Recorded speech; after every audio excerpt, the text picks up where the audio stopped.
स्वागत है दोस्तों आपका हिंदी ज्ञान चैनल में।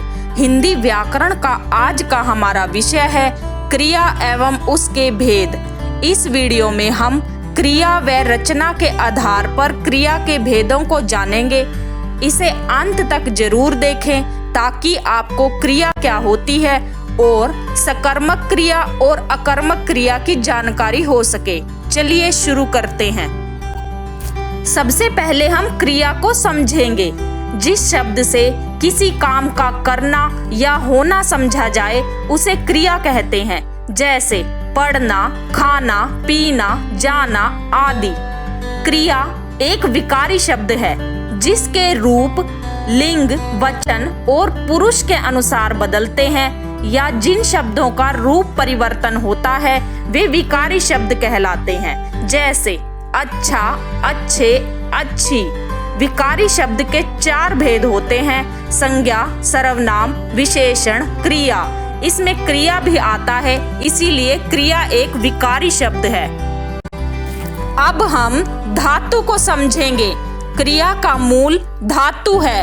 धातु क्रियापद के उस अंश को कहते हैं जो किसी क्रिया के प्राय सभी रूपों में पाया जाता है या जिन मूल अक्षरों से क्रियाएं बनती हैं उन्हें धातु कहते हैं। जैसे पढ़ना। पढ़ना एक क्रिया है जो पढ़ जमा ना से मिलकर बना है।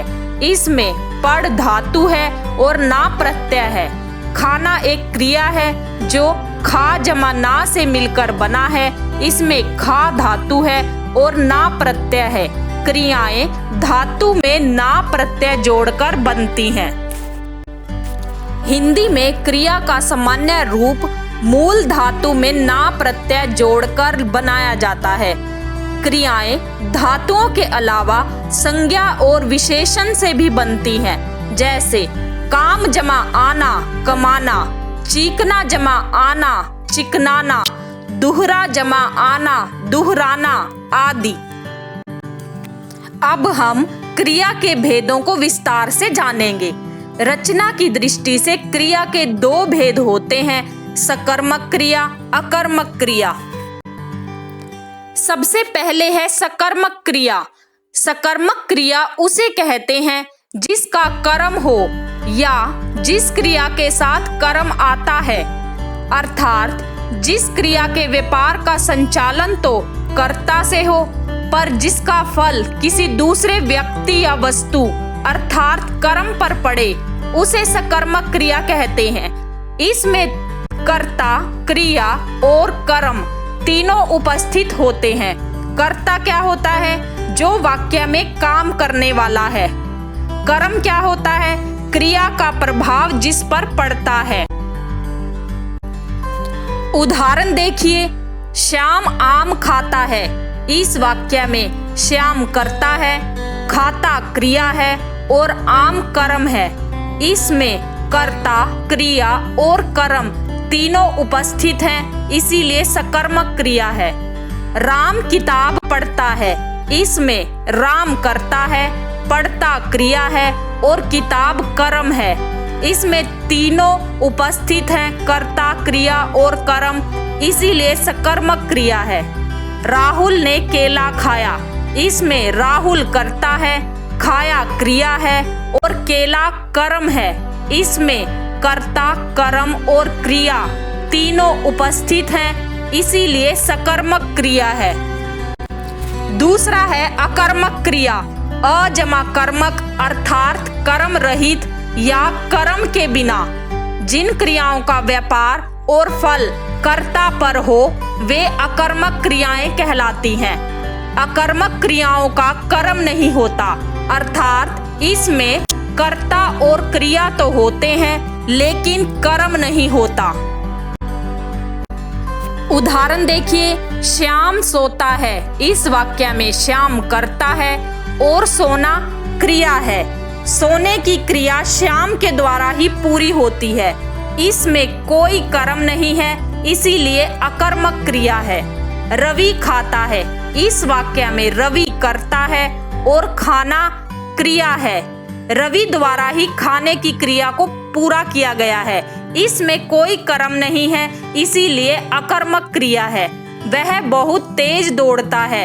यहाँ कर्ता द्वारा दौड़ने का प्रभाव किसी अन्य चीज पर नहीं पड़ रहा है, इसीलिए अकर्मक क्रिया है। अब हम सकर्मक और अकर्मक क्रिया की पहचान को समझेंगे। सकर्मक और अकर्मक क्रिया की पहचान क्या, किसे या किसको आदि प्रश्न करने से होती है। यदि कुछ उत्तर मिले तो सकर्मक क्रिया है और यदि उत्तर ना मिले तो अकर्मक क्रिया है। सकर्मक क्रिया में कर्ता, क्रिया और कर्म तीनों उपस्थित होते हैं। अकर्मक क्रिया में कर्ता और क्रिया तो होते हैं लेकिन कर्म नहीं होता। उदाहरण देखिए, राम किताब पढ़ता है।